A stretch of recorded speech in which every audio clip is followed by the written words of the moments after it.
নিজেকে আসল কৃষ্ণ বলে দাবি করেন এই রাজা। শ্রীকৃষ্ণকে মথুরা ছাড়ার হুমকিও দেন। হিন্দু ধর্মে শ্রীকৃষ্ণকে যুগপুরুষ বলে মনে করা হয়। শ্রীকৃষ্ণের জীবনকথা ঘিরে নানা আকর্ষক কাহিনী প্রচলিত আছে। তেমনই হল রাজা পৌণ্ড্রকের কাহিনী। এই রাজা নিজেকে শ্রীকৃষ্ণ বলে দাবি করেন।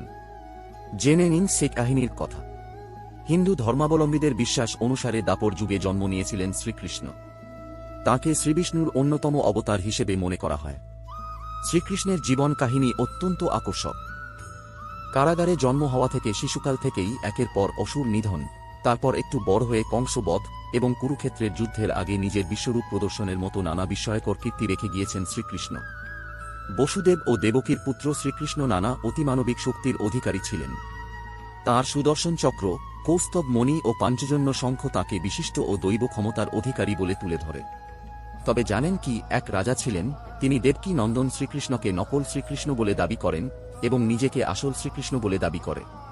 পুরাণ ও মহাভারতে এই রাজার উল্লেখ পাওয়া যায়। বিভিন্ন প্রাচীন গ্রন্থ বলছে যে মহাভারতের যুগে পৌণ্ড্রক নামে এক রাজা ছিলেন। এই রাজাই নিজেকে আসল শ্রীকৃষ্ণ বলে দাবি করেন। এই পৌণ্ড্রক রাজার বাবারও নাম ছিল বসুদেব।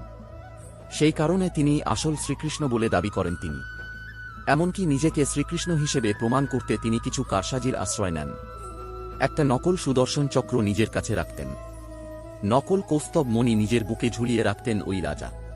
ঠিক কৃষ্ণের মতোই মাথায় ময়ূরের পালকও পরতেন পৌণ্ড্রক নামে ওই রাজা। পুণ্ড্র রাজ্যের রাজা ছিলেন পৌণ্ড্রক। বর্তমান যুগে এই পুণ্ড্র কাশীর কাছাকাছি কোনো অঞ্চল বলে মনে করা হচ্ছে। তৎকালীন কাশী নরেশের সঙ্গে রাজা পৌণ্ড্রকের যথেষ্ট সদ্ভাব ছিল।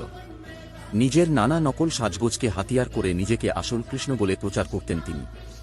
একবার রাজা পৌণ্ড্রককে তাঁর কয়েকজন ঘনিষ্ঠ বন্ধু প্ররোচনা দিয়ে কৃষ্ণকে যুদ্ধের জন্য আহ্বান করতে উস্কানি দেন।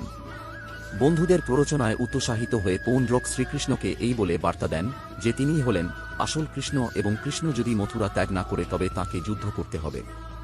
এই বার্তা পেয়ে শ্রীকৃষ্ণ পৌণ্ড্রকের সঙ্গে যুদ্ধ করার জন্য সম্মত হন।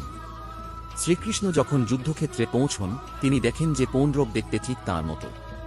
কৃষ্ণ তাঁকে বলেন এই নকল পরিচয় ঝেড়ে ফেলতে, কিন্তু পৌণ্ড্রক নিজের কৃষ্ণ পরিচয় নিয়ে অণ্ড। তখন যুদ্ধ শুরু হল। আর যুদ্ধ শুরু হওয়ার প্রায় সঙ্গে সঙ্গেই সুদর্শন চক্র দিয়ে পৌণ্ড্রকের শিরশ্ছেদ করেন শ্রীকৃষ্ণ। নিজের মিথ্যে পরিচয় তুলে ধরে অন্যকে প্রতারণা করা শাস্তি পান পৌণ্ড্রক।